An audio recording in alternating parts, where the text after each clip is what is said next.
Blessed and happy Saturday to all of you, my dear friends, my dear brothers and sisters, my dear good people of God, faithful followers of the Daily Gospel Reflection with Father Jack.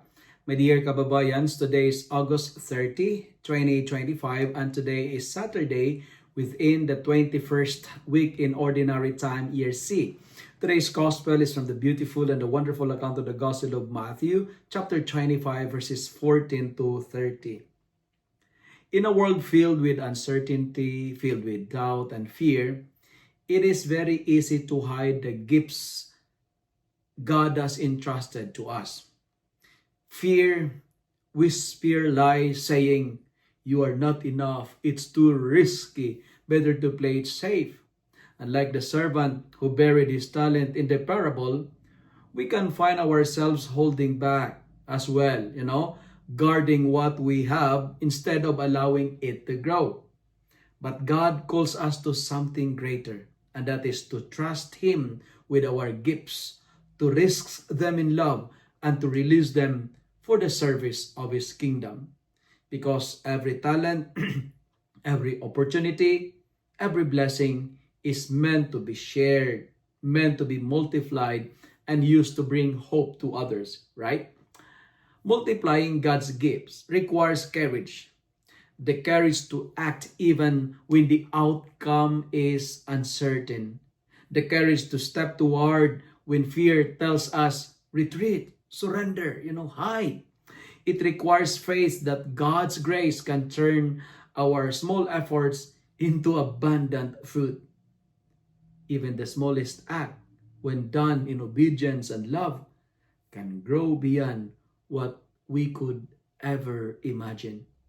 The joy is not only in the result, but in the faithful act itself, in trusting that God is working through us to bring light into a world shadowed by fear and doubts. And ultimately, my dear friends, my dear followers, God delights not in our control or in our comfort, in our convenience, but in our faithfulness to Him. He celebrates when we take the gifts He has given and use them for the good of others, transforming fear into hope, hesitation into action, and timidity into boldness and courage. To multiply God's gifts is to participate in His ongoing work of redemption, to become a vessel, a channel, an instrument through which love flows and overflows. And in doing so, we discover that what we once hidden, timid or small in our hands becomes a beacon of light and blessing, a beacon of hope and a grace that touches countless lives.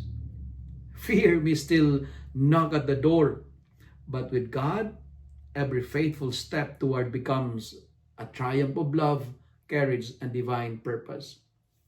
And let me end my reflection with treaty.